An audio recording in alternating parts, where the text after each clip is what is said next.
Content warning. This video is about a sensitive topic involving loss of life. We've removed any graphic content to comply with YouTube's guidelines. We aim to provide informative, factual journalism on a tragic event in the public interest that does not dismiss its seriousness. All clips are used under the doctrine of fair use for news reporting and analysis. Marlen Ochoa Urustegui Lopez was born on November 16, 1999 in Mexico. She was the daughter of Arnulfo Ochoa and Raquel Urustegui, who brought her to the United States when she was just 2 years old in hopes of giving her a better life. Along with her family, she grew up in Des Moines, Iowa.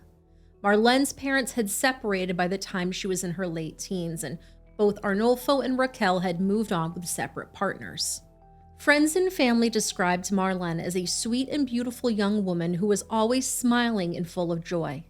Physically, she was petite, about 5 foot 3 inches tall, 125 pounds, with warm brown eyes and long brown hair. Those who knew her say that Marlen had a gentle presence. She was the type of person who could find humor in everything and bring a smile to others, earning her the endearing description of an angel from her mother. Her father fondly remembered how playful she was with him. He said that she was always smiling, always had a smile on her face. Even from a young age, she carried a bright optimism about the future. Marlen was really interested in beauty products, and as early as 8 years old, she would sneak into her mother's makeup and love to play around with eyeliner. Even as she grew up, whenever she was free, she would watch tutorials on YouTube. She then tested her skills on her friends and took selfies of her elaborate looks. According to her father, she also liked designing clothes. Marlen eventually wanted to pursue modeling and also wanted to be a singer one day. She was also active in her church community and found strength in her faith. Arnulfo, her father, said he had come to America to give Marlen opportunities, and she was determined to seize them. Marlen balanced the responsibilities of school and family.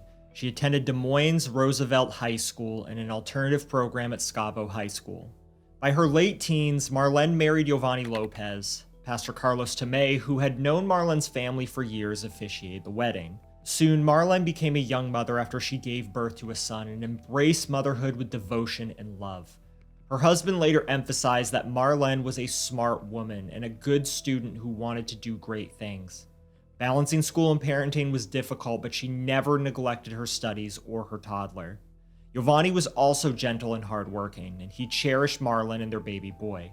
To support their growing family, Yovanny planned to move to Chicago so he could work in his family's business. Marlen and Yovanny were both living in Chicago by 2019, and Marlen transferred to Latino Youth High School in Pilsen to continue her education. She was pregnant once again by the spring of 2019. Her due date was May 5th. The last time Arnulfo saw Marlen was over Christmas, but he made sure they spoke almost every day through phone calls, Facebook Messenger, or FaceTime. Marlen regularly sent him photos and videos showing her growing belly as well. Marlen eventually joined a Facebook group called Help a Mother Out, where local moms could share tips and sometimes donate gently used baby items to those in need. With her due date approaching, Marlen was grateful when a woman in the group offered her some free baby clothes and a stroller. The woman was 46-year-old Clarissa Figueroa, and she had told Marlen that she had extra newborn items to give away. She invited Marlen to come to her home to pick them all up. This kind offer seemed like a blessing. Marlen was 19 and preparing for a new baby on a limited budget, so any help was welcome. Clarissa's own adult son, Xander, had died of natural causes in 2018 at the age of 20. The loss of her son devastated her. She desperately wanted another baby and began telling people in October of 2018 that she was pregnant again. In reality, she couldn't have any more children. She had previously had her tubes tied after her earlier pregnancies.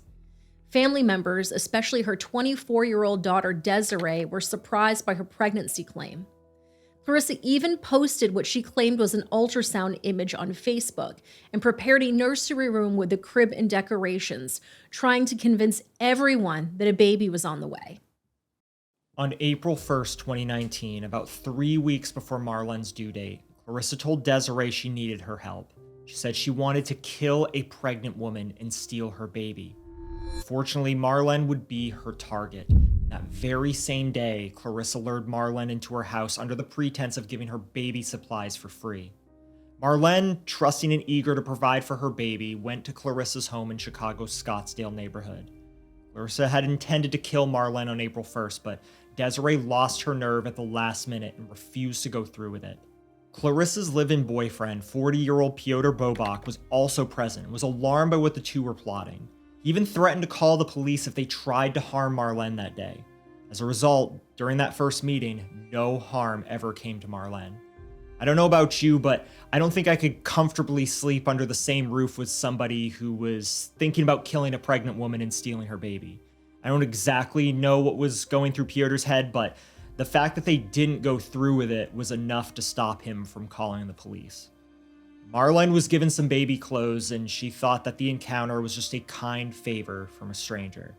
But Clarissa had not given up on her plan. Over the next couple of weeks, she continued to gain Marlen's trust via Facebook messages. As for Marlen, who was 9 months pregnant and grateful for help, there was little reason to suspect the older woman's intentions. Clarissa had a room decorated for a baby, stockpiled baby supplies, and kept up the charade of being due to give birth any day herself. On April 23, 2019, Marlen went to school as usual. Around 10:40 in the morning, Marlen messaged Yovanny saying she thought she might be going into labor. Yovanny offered to come get her immediately, but she told him to hold off. Surveillance video later confirmed that around 3 p.m., Marlen left the school campus alone. She was reportedly wearing a gray sweater, maroon school shirt with a Latino Youth High School logo, and sweatpants. She was supposed to pick up their son from daycare that afternoon, but before that, she got into her black Honda Civic and drove towards Clarissa's house to pick up some more baby items. When Marlen arrived, Clarissa and her family distracted her by showing her a photo album of Clarissa's late son, Xander. That's when Clarissa silently moved behind the couch. In a sudden attack, Clarissa looped a thick cable around Marlen's neck and from behind began to strangle her. Marlen reacted in terror and fought fiercely for her life. Though heavily pregnant, she got her fingers under the cord to try to keep it from crushing her throat. Seeing her mother struggling to fully subdue the teenager, Desiree jumped in. Clarissa allegedly screamed at her daughter, "You're not doing your effing job," which was an order to help finish the murder. Desiree then pried Marlen's fingers away, one by one from the cord, while Clarissa pulled it tighter. Marlen's resistance slowly weakened. Clarissa strangled Marlen for 4 to 5 minutes until the young mother went limp and showed no signs of life. With Marlen lying unresponsive on the floor, Clarissa immediately turned her attention to the unborn baby. She grabbed a large butcher knife and used it to slice open Marlen's abdomen from side to side. She cut deep into the uterus and removed the baby boy from Marlen's womb, along with the umbilical cord and placenta. The baby was alive, but he was in critical condition. He wasn't crying or breathing properly. The trauma of the birth caused the baby to be oxygen deprived from the start. Meanwhile, blood was everywhere in the living room. Clarissa and Desiree then wrapped Marlen's body in a blanket and stuffed it into a large plastic trash bag. Together, the mother and daughter lugged the bag outside and deposited it in a garbage can in the backyard. Then they tried to clean up the crime scene. Later evidence showed they scrubbed blood from the floors and the walls. In those moments after the murder, Clarissa called 911, claiming that she had just given birth at home and that her newborn baby was not breathing. On the 911 call, Clarissa sounded frantic, pleading help for her baby. Within minutes, first responders arrived at Clarissa's house, and Clarissa came to the door carrying a newborn infant. The baby boy was blue in color, showing no signs of adequate oxygen. Paramedics immediately began resuscitation efforts. Typically, a woman who has delivered a baby would be bleeding and showing postpartum symptoms, but Clarissa did not. Paramedics rushed the infant, along with Clarissa, to Advocate Christ Medical Center in Oaklawn. We have no idea what exactly Piotr was doing while this happened, or if he was even home at the time. Accounts of this vary depending on who you talk to. However, one account claims that Desiree and Piotr stayed behind to continue cleaning up and to figure out what to do with Marlen's remains. By the evening around 6 p.m., Marlen's mother Raquel received a call from Yovanny. He was worried because Marlen hadn't shown up to collect their child. Raquel remembered how tough Marlen's pregnancy had been, especially during the early months when nausea was constant. She figured maybe Marlen had decided to go to the hospital instead. Worried, Raquel and Marlen's stepfather started reaching out to hospitals hoping to find any sign of her. When they couldn't, they went to the 8th District Chicago-Lawn Police Station to report her missing. But Raquel was told that they needed to wait 24 hours before filing a report. Raquel described leaving voicemail after voicemail, pleading into the phone for Marlen to tell her where she was. Meanwhile, Marlen's father Arnolfo was in Iowa when his ex-wife called with the troubling news. Known for being quiet and devout, Arnolfo said he made sure his son was cared for by his church community before rushing to Chicago himself. Raquel and her friend Maria Castro went on yet another round of hospital visits, determined to find answers. Around midday, they tried once more at the 10th District Ogden Police Station to open a missing persons case, but officers told them only Marlen's husband could open the report. Later on, Yovanny made his way to the 11th District West Side Police Station to formally report her missing. Despite this, police wouldn't make any public appeal for another 2 days, even though Marlen was near full term and in a high-risk pregnancy. By the 3rd day of her search, Raquel finally got what seemed like a lead. A staff member at Mercy Hospital told her there was a woman in the emergency room under her daughter's name reportedly undergoing a C-section. She rushed to the hospital on the south side, only to be told that there was no patient by that name. This was deeply hurtful to her, and she wondered why someone would prank call a grieving family. Despite this, the family remained convinced she had been admitted somewhere without being able to call them. Raquel began to fear something more sinister, that someone might have abducted her daughter. She couldn't believe Marlen would simply run away, especially when they had already agreed she'd move in with her mother after giving birth. On the morning of April 26, Raquel got a phone call from someone claiming to be part of a Mexican cartel. The caller insisted Marlen had crossed the border and was being held in Tijuana, demanding $1,000 for her release. They handed this new information to the police, who said it was likely a scam. That afternoon, just after 2 p.m., the police finally issued a high-risk missing person alert describing Marlen as 9 months pregnant and last seen near 2001 South California Avenue in Little Village. By then, nearly 72 hours had passed without any official alert. When asked about the delay, police would not explain why it took so long, noting only that timing varies case by case. Days passed without any leads, and as Marlen's due date arrived, the family grew increasingly desperate. Raquel's fear deepened that whoever had taken Marlen was waiting for her to deliver. Marlen's family made tearful pleas at a press conference held on May 2nd, begging for the public's help. For 2 weeks, Marlen remained missing and her loved ones were in agony. At Advocate Christ Medical Center, the infant boy known to be delivered by Clarissa was on life support, listed as Baby Boy Figueroa for the woman who brought him in. He was in critical condition, with severe brain damage due to oxygen deprivation at birth. Hospital staff had become suspicious when Clarissa arrived bloody and without signs of childbirth, and they alerted authorities that something was off. However, it took them 2 weeks to do that. This delay was immensely criticized by Marlen's family later on. However, initially there was no concrete proof of a crime. Clarissa maintained her story that she had delivered the baby herself.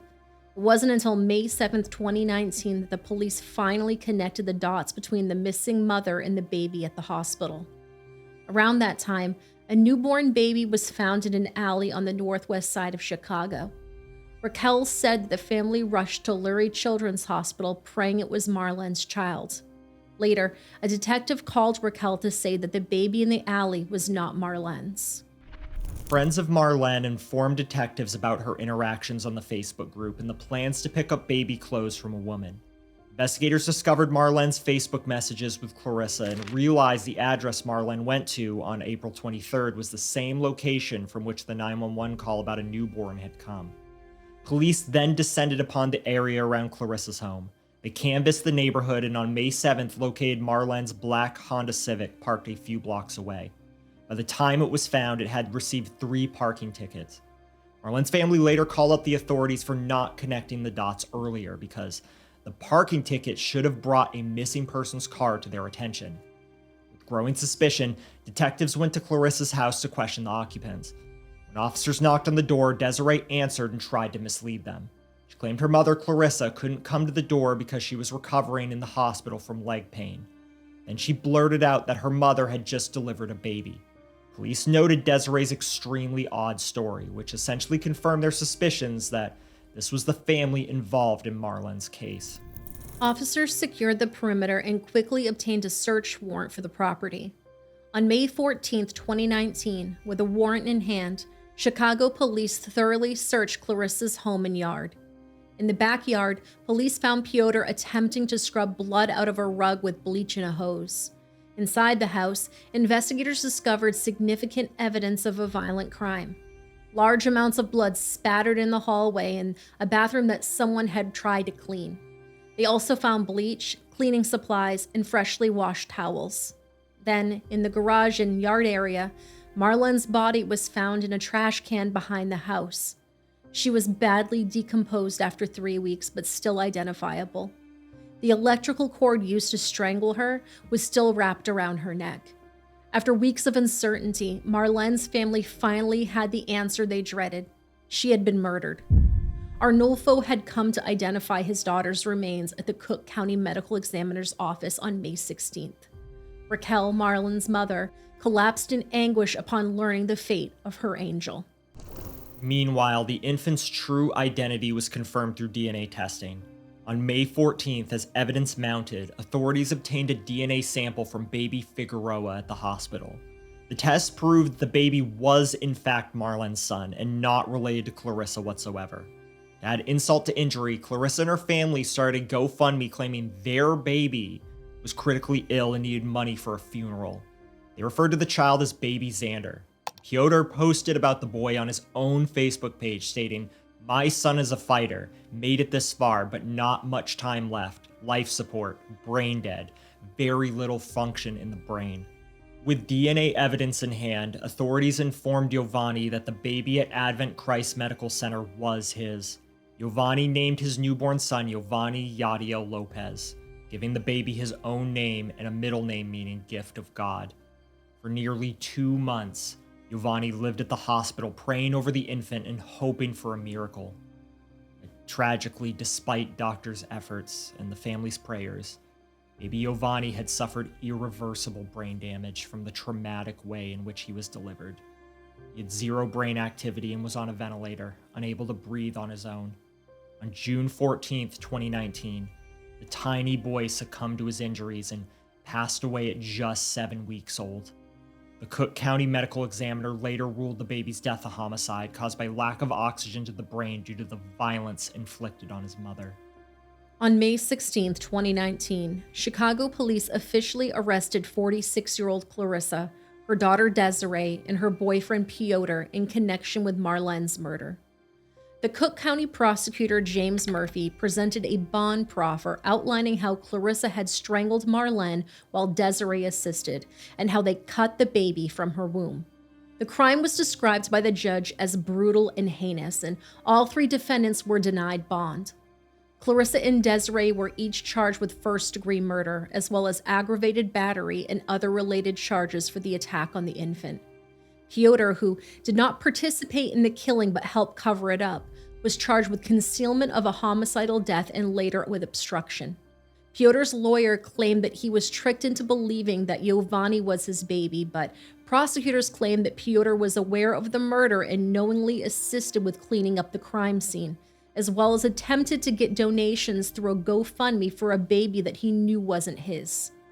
In the ensuing months, more charges were added. After baby Yovanny died in June, Clarissa and Desiree were additionally charged with the murder of the infant as well. A grand jury indicted all 3 suspects on dozens of counts. The legal proceedings moved slowly, however, and the defendants initially all pled not guilty in June of 2019. At one hearing in September of 2019, a judge rejected a gag order that the defense attorneys sought, ensuring that information about the case could remain public. Over time, some details emerged about the defendants. It was revealed that Desiree was 4 months pregnant herself at the time of the murder. She later gave birth while in custody. As the case headed towards trial, the weight of evidence eventually led the defendants to reconsider their pleas. In January of 2023, Piotr accepted a plea deal on a reduced charge of obstruction of justice.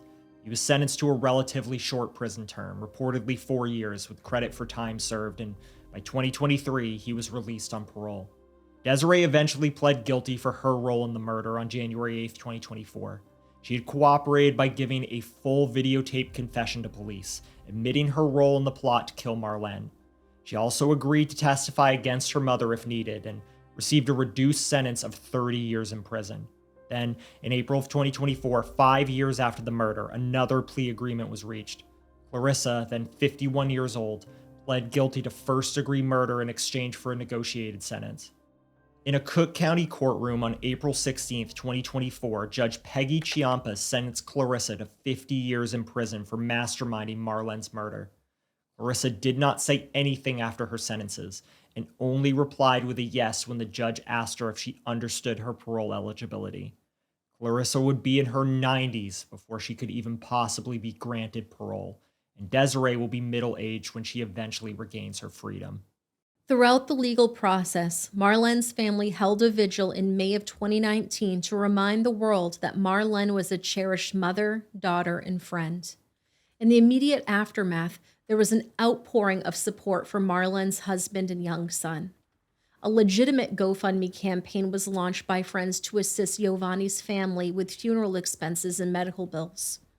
The League of United Latin American Citizens stepped in to help as well, covering travel costs to bring Marlen's relatives from Mexico to Chicago for the services. Community activists rallied around the family, holding press conferences to demand answers about how this could have happened. In one emotional gathering, Marlen's mother, Raquel, questioned why the police didn't act faster when the family first reported her missing, and whether anti-immigrant attitudes contributed to any delay. The Chicago police, for their part, defended their investigation, but also reviewed procedures in missing persons cases as a result of this tragedy. One significant outcome was a push for legislative change. Shocked by how the hospital handled the situation where a woman showed up with a newborn that clearly was not hers, Illinois lawmakers proposed Marlen's Law.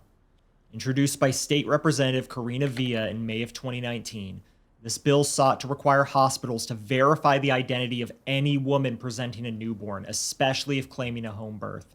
It would mandate that hospital staff check identification and possibly perform DNA tests when a baby is brought in under suspicious circumstances. The idea was that if such protocols had been in place, authorities might have been alerted sooner in Marlen's case. Marlen's Law gained support from community organizations, and for a time there was momentum in the General Assembly to pass it. At Marlen's funeral, a state representative vowed that Marlen's name would be etched in the law books, so that something like this could never happen again. Beyond legal changes, Marlen's death inspired acts of kindness. On the 1-year anniversary of baby Yovanny's passing, Marlen's family organized a memorial drive to distribute food and diapers to needy families in Little Village. They said they chose this gesture because if the people who murdered Marlen would have had kindness in their hearts, maybe they wouldn't have committed the crime. Pastor Emma Lozano, a family friend, noted that Marlen's story had brought people together across Chicago. Pastor Lozano expressed that she left a footprint in this community, explaining how even those who never met Marlen felt connected to her and rallied to support her family. One particularly moving tribute to Marlen and her baby was a beautiful mural in Chicago's Pilsen neighborhood. Shortly after Marlen's body was found, local artist Milton Coronado was moved by the tragedy and created a large mural near the intersection of 16th Street and Newberry Avenue. Painted with spray cans, the mural depicts Marlen and baby Yovanny in a heavenly embrace. In the artwork, an ethereal image of Jesus cradles the infant, who appears peacefully asleep, and Marlen is portrayed looking on serenely with angelic light around them. A small pair of angel wings is painted next to the baby's name, and there are glowing orbs of light against a dark sky, symbolizing hope shining through darkness. Milton said he channeled his shock and horror into a thing of beauty. He wanted the mural to give the family a gift and the city a place to remember Marlen. He explained that, even in the midst of this evil and horror, we can still find hope. People have been coming here all afternoon to pay their respects. I want you to see this. This is the beautiful mural that has been painted here in Pilsen to honor the life of Marlen Ochoa Lopez. She wanted to be a model, and now here she is, larger than life. It has been a comfort to all who are celebrating her life today. After Marlen's body was identified and released by the medical examiner, her family arranged services at Mount Auburn Funeral Home in Stickney, Illinois, a suburb just southwest of Chicago. A 2-day public visitation was held on May 23rd and 24th, 2019, where hundreds of mourners came to pay their respects. On Saturday, May 25th, Marlen's funeral service took place. Her white casket was surrounded by bouquets of white roses and baby's breath, symbols of purity and the young life that was cut short. The service was bilingual, a nod to Marlen's Mexican-American heritage, with prayers and eulogies given in both Spanish and English. Pastor Carlos Tomei, who had previously married the young couple, now led Marlen's funeral rites. Que no existen palabras humanas que puedan mitigar el dolor de un alma enlutada. As emotional as he spoke of Marlen's faith and the hope of reunion in heaven. During the service, Marlen's family members described her as a devoted wife, a loving mother, and full of joy, vowing that that is how she will be remembered. After the service, a funeral procession led Marlen's hearse to Mount Auburn Memorial Park Cemetery, where she was laid to rest later that day. Julie Contreras, a family friend and community activist, delivered a powerful message, calling the murder a senseless slaughter of the innocent, but urging everyone to find meaning in Marlen's memory. We have a young Latina woman that was brutally murdered. But today I don't want to remember that. I want to remember Marlen.